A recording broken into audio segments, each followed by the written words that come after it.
Well,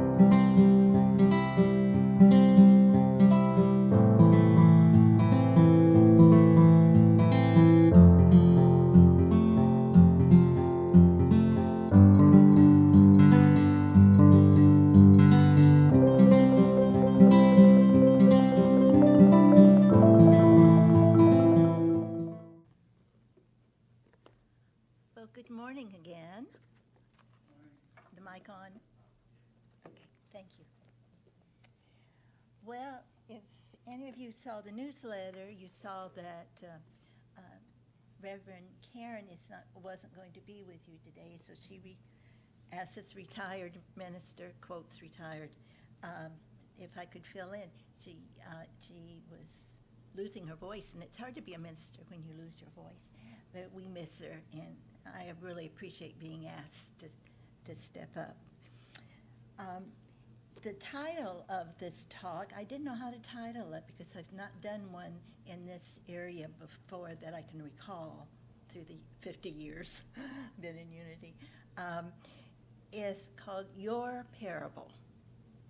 Now we know about parables from the Bible, and you're going to know a lot more by the time you get ready to go home today about them, probably more than you ever thought you needed to know. But I want to open with a short prose poem by James Stillett Freeman, who was our poet laureate for many decades before he made his transition. And this is a book. It's called The Hilltop Heart. A lot of people sort of stay away from the unity or the positive approach in prayers many times, or in poetry or prose, because they think it's unrealistic. This book is very realistic because you can feel the struggle in some of the things that we cope with every day, several times a day. And it gives you a sense that, gosh, I'm not the only one going through this. You know, it makes your work easier in some ways to know that this is a normal process. But this is one he wrote for the foreword of this book, Hilltop Heart. It's one of the shorter ones in the book. I scanned the whole book again. I read it years ago. And it's one of the shorter ones, but he felt that this one depicted how he did his work, how he wrote his poetry. Here it goes. Angels sing in me. I rush to write down what I hear. I carry a pad and pencil everywhere, for this singing may come at any hour or any place. I must get down quickly and turn it into words and phrases before it passes away and leaving no trace.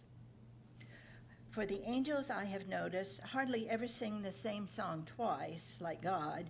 They are original spirits and do not repeat themselves. Usually the music comes in bursts and snatches, hardly a few notes together, a phrase, a line, that is all.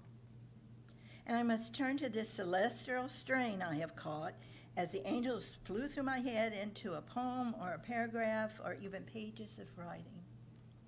This is hard. The heavenly sounds get mixed up with earthly ones, and the angel's song with my own. All I can do is pray that my angels will return, look over my shoulder, where I write and whisper a few more words in my ear, so that the singing I heard you may hear too, for a pity all in this world who never hear an angel singing.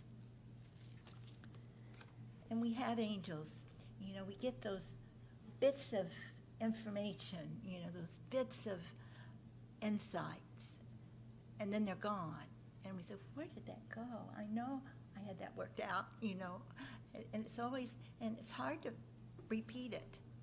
And we're going to talk about some of that today.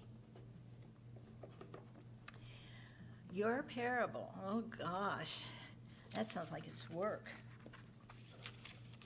It is sort of. Jesus taught in parables, which we know.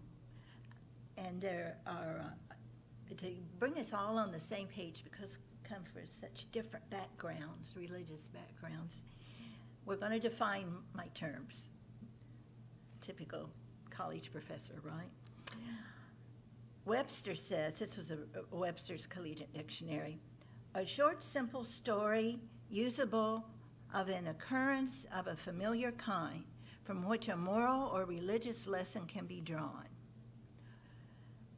Charles Fillmore calls a parable a brief, symbolic story told to illustrate truth, such as he taught them in many things. But where I got the most information and a lot of research was from the Anchor Bible Dictionary. It's 5 volumes. And there were many pages on the history of parables. I didn't know I was going to get into all of that. And I didn't realize it went back as far as the first writings appear. They think it, had preceded that way, way before the Hebrews, way, way back. And some of the writers believed that a lot of the parables in the Bible had been summarized, so they appeared short. Now we'll talk about the different kinds of parables, but I just want you to know, again, they're not always short, and they come in pieces, like Mr. Freeman did. I talked about. Well, anyway, the 3 elements are stressed in the parabolic theory. Parables combine the qualities of a narrative, a metaphor, and brevity. But forget the brevity part, because we're not sure of that. And there will always be at least a double meaning, if not multiple meanings, in parables. On the surface, there will be it will be quite clear on the surface of the narrative, and then there will be a deeper meaning. And you're lucky if there's only one. When you get to working with these concepts, there's possible multiple meanings. They lie hidden within the complexity of the parable, because the once you peel off one layer, there's something else staring you in the face. It just keeps going deeper and deeper and evolving. And you'll attract others to help remind you of things, too, from experience. These challenges provoke us to interpretation, but we are individuals. So my interpretation of a parable and your interpretation of a parable are both right, because we each have that God image in us. And what is meaningful to us at the time we're working with a parable, that's what for us. So just because someone differs with us doesn't mean that it's wrong. That's how they're reading it where they are in their spirit, or where they are in their consciousness at that moment, because we know that changes from moment to moment at times. So I just don't want you to think there's only one way of interpreting things, because of our individualism. We were made to be individual, even though the Spirit is one, and we'll get into that later. Okay, 3 kinds of parables. The blank statement, it's called an aphoristic parable. Such as, if a blind man leads the blind, both will fall into the pit. That's one of them. How can Satan cast out Satan? They're short, brief, but you got to unpack it. At least that's what's recorded in the Bible. If a kingdom is divided against itself, that kingdom cannot stand. It's short. Well, the second type of a parable is the extended parable. It's just longer, especially in the Christian tradition. The extension of the shorter, Matthew 13:14. The kingdom of heaven is like a treasure hid in a field, which a man found and covered up. Then in his joy, he goes and sells all that he has and buys that field. That's an extended parable. And the last type of parable It's a narrative narrative. That's the stories. That's like the prodigal son and let's see what else, the Good Samaritan. That it goes on, but they think that it took hours for Jesus because he'd take the disciples and for hours he would talk in parables to them. So he could be talking about one of these, we don't know, but much longer than a shorter narrative. And back then, most people didn't read and write, so everything was oral traditions, and they found very accurate traditions through the oral word, not like today, where people don't watch their words and aren't practiced saying what they really mean. Okay, not me, I always do it. Okay, many interpretations of parables are not the failure of the person interpreting it, but it's rather the success of the parable, because it allows us to learn individually out of the same experience, through the oral experience. A parable's destiny is to be interpreted, and those interpretations will necessarily be diverse. When diversity ceases, the parable dies, and the one who gave it is silent. Wherever that parable came from. Do you understand how it changes as it gets to us? Okay. We know that there is the power of wisdom within us. We have a seat for it. It's in the center of our chest, sort of behind, but it's near the heart because with the parables comes inner wisdom. Parable is not a normal story because we have to work to dig out the truth for ourselves and interpret it in our own way of thinking and being and all our experiences. So wisdom comes with parables.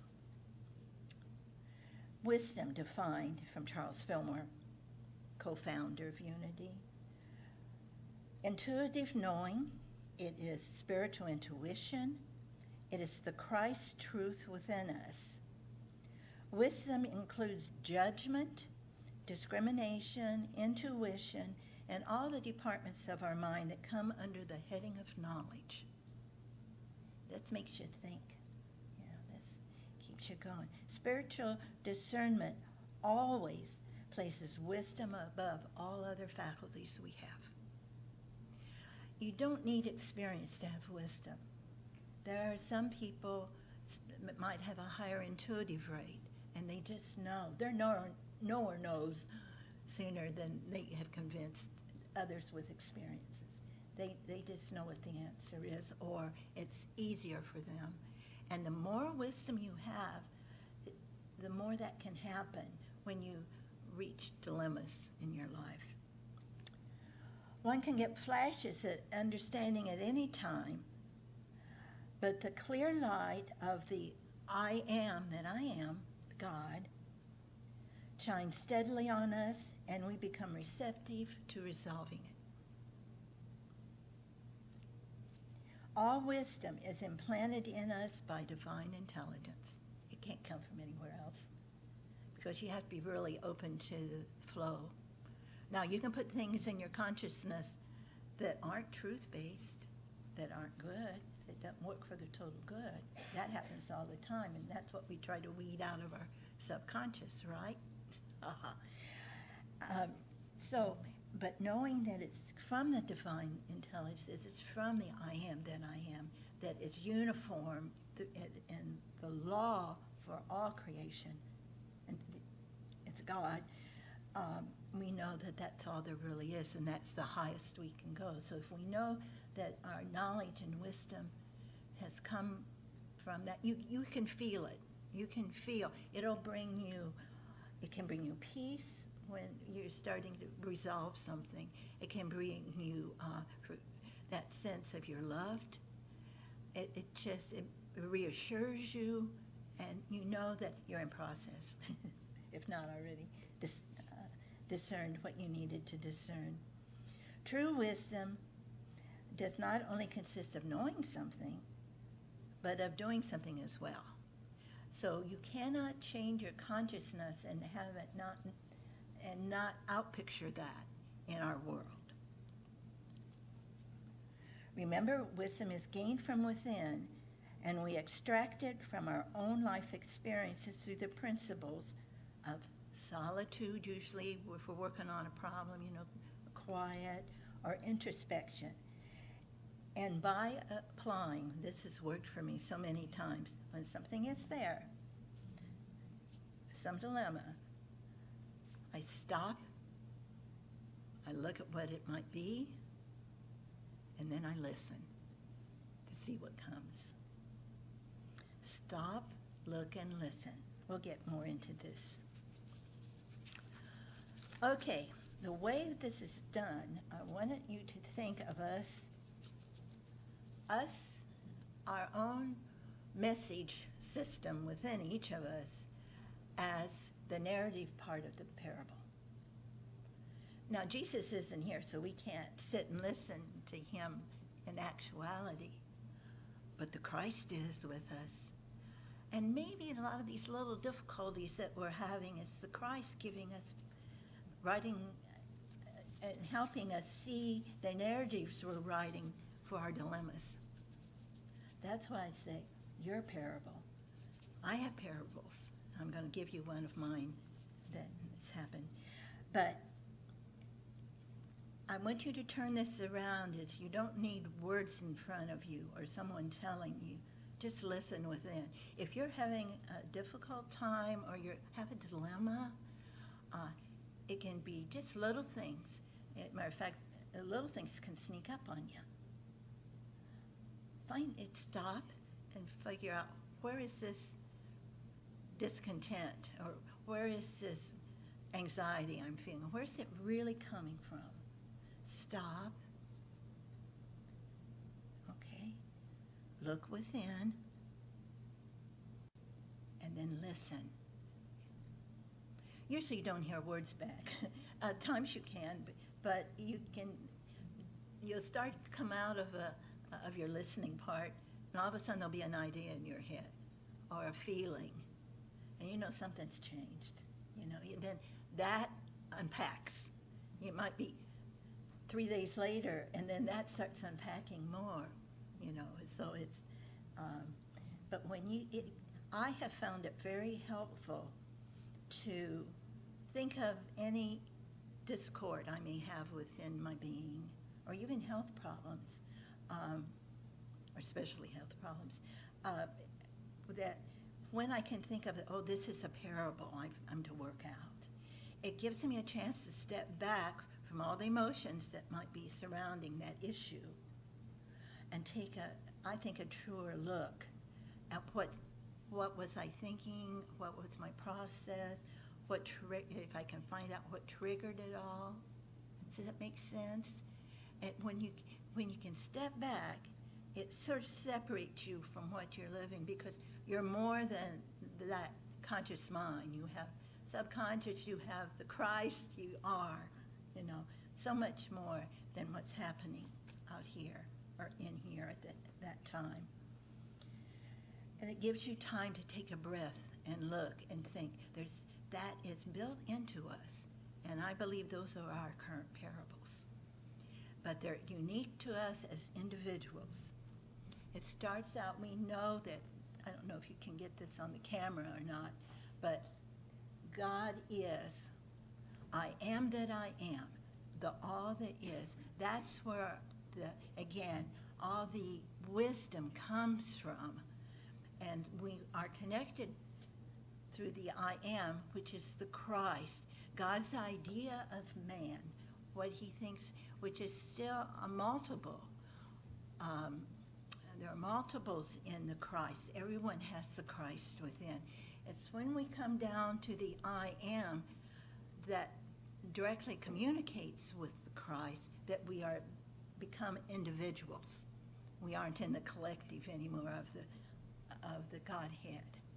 But as it comes down, because we are co-creators, we have this God in us, as us, that most of the time we forget, and we co-create thinking that we're creating, or we have to do it ourselves, and anyway, we learn along the way by our parables.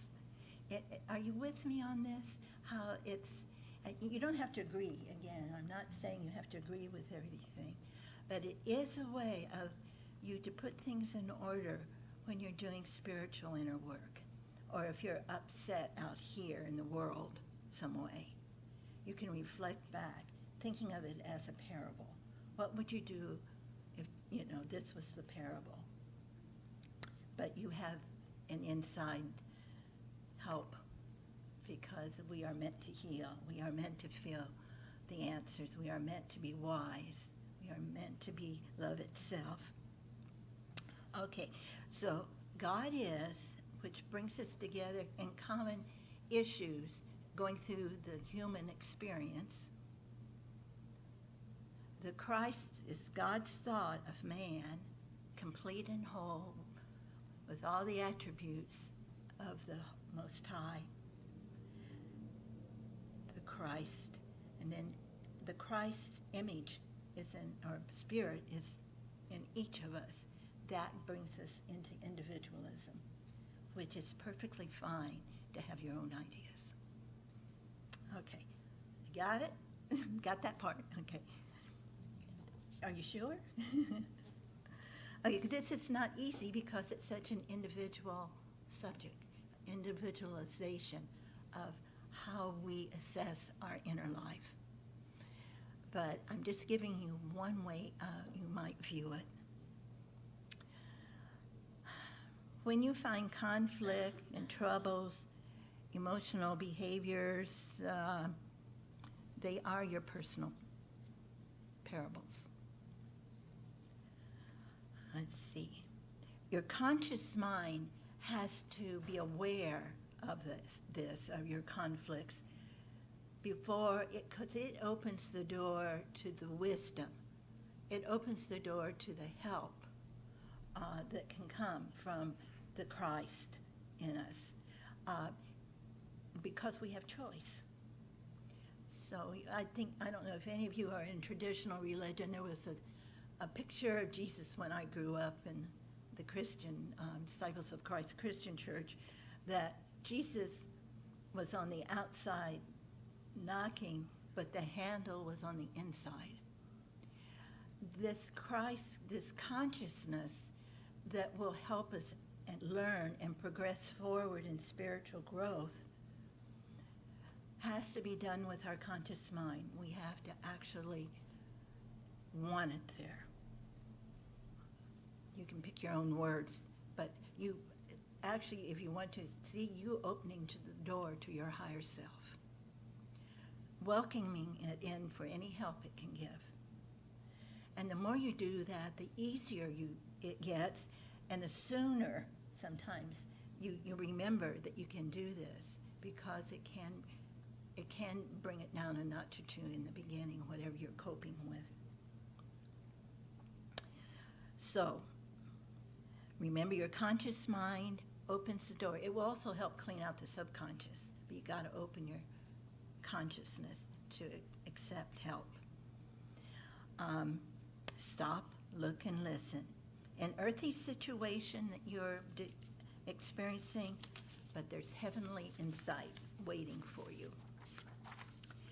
Now, I thought, okay, Barbara, you've got to give them one of your examples. So just to let you see, now the parts that I told you about, see if you can hear them in my parable of my solar fountain. It's in my bird bath. I have a little solar fountain. And I just got it early spring, but it stopped working, and I knew the filter had to be changed because of all the pollen, So a month or so ago, I got it out and I saved the instructions. I'm one of these people that do read instructions. Sometimes they are not there, like this wasn't. It just had changed the filter, and it didn't have any instructions. How do you get it apart? And I I had it in the house, and after it got all dried off and towel dried enough, that I tried to pull. Well, I happen to have the challenges of arthritis in my hands and tremors, essential tremors. And the more you work and the tireder, your hands get, the worse the things that try to attack, they try to take over. Well, I was getting so frustrated, I couldn't get the thing apart. I could see where the filter went because of the air.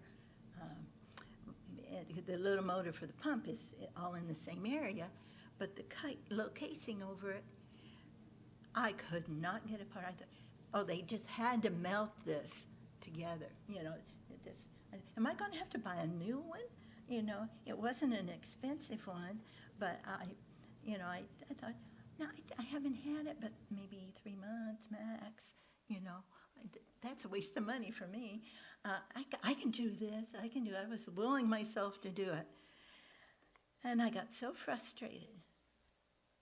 Now you think, well, Barbara, so what's that got to do with parables? This was my parable. I couldn't do something that I thought I should be able to do, and I didn't know how to do it. And then I thought, here it goes. I was confident I could do it, so I wouldn't have to ask for help, or so I thought. And when I couldn't find the directions on how to do it, it didn't work. I thought, I don't have the strength in my hands that have been visited by arthritis and tremors. I now have a jar opener in my house, so I can open all my jars. So I go and get a small adjustable wrench and small screwdriver, but that didn't work. Matter of fact, I got 3 screwdrivers trying to find where I could, because there were no screws, no clamps to be released, or whatever. Okay. I decided to try one last time. And then right before I tried this one last time, I remembered something I had run across on Facebook that somebody had used, and it said she had used God fix it. And I remember at the time I saw that, I thought, oh, that's something we might say, God fix it. I thought, well, since I can only think I can try it one more time, I'll say. So I said out loud, okay, God, I'm going to do this again. God fix this. And I pulled and pulled, and I had to pull hard. And it just fell apart. So there was the main part of the top of the solar panel. There was the filter. There was a little teeny tiny fan that goes in the pump. It just all fell out in a row. I thought, oh, why didn't I think of that sooner? Asking God. And then the word that came to me, Barbara, we co-create. Trying to create good outcomes here. But I hadn't done that. I was using my will. So it did work. I was able to get it all put back together. No problems. And it was working. But I do want you to know that the first feedback I got was when I had cleaned off the solar panel on top of it's flat and it floats on the water in the bird bath. And it had some dried pollen on it, all that yellow stuff. And my center of my solar panel happens to be pink. So I had that pink showing. It's spring. You got to have color. So, and the birds seemed to like it. So anyway, I thought, oh gosh, here's the sun coming in, like God's energy comes into me and and it's transmuted through me in how I want it to go out into the world. We make those decisions. It flows through, hopefully. Well, I thought I could see this, in this, I had put it back on the water, and then I could put different spray patterns nozzles that you put on the top before the water comes up, so you get different spray patterns. It was like going out into the world using the power from God. Well, that wasn't the end of it. About 5 hours later, when I sat down to start to relax around 6, I sat down just to hear the news. Never heard the news. All I could hear was the playing of what my mind had gone through. Let's see if I have it down here. I first knew I'd used my power of will. It sent me through the whole process. I wasn't even thinking about the solar fountain. When I was working on it, I saw where my conflicts came. I used my power of will. I used my intellect to try to figure this out. I used the power of the spoken word. I used my faith that I could do it. But it didn't work because I didn't co-create. In my mind, I got to think of that sooner rather than later. That was my lesson in that. But it didn't come until much later, after I sat down and I stopped. And I guess I looked again and listened. But that's just one experience. And it can happen in the big things too, but if you can start doing it on little things, maybe you're driving and there's some bad drivers on the road and you get all frustrated. I mean, why can't that be our parable? And we can look at, step back. Maybe we can't do it while we're driving, but if you can at a stoplight, you can start the process, stepping back from it and working that out. But the rest of the parts that you need to know will come through if you stay open. So that's why I called it your parable. I want to close with one statement, and I heard some of this let me find it now. Page 2. It came from Martha Smock, who was one of the first readers, first early minister that wrote books and a lot of articles, Martha Smock, Reverend Martha Smock, and this was in her book, Listen, Beloved. And she talks about wisdom. The greatest gift of wisdom you can give to others is the gift of your wise realization that within them is the source of all they need to understand, to grow, to find right and happy direction. So as you learn it, you can't help but pass it on to others. Does that make sense now? Okay. Thank you. You've been very patient on this topic. And we know that all is in process in all of you.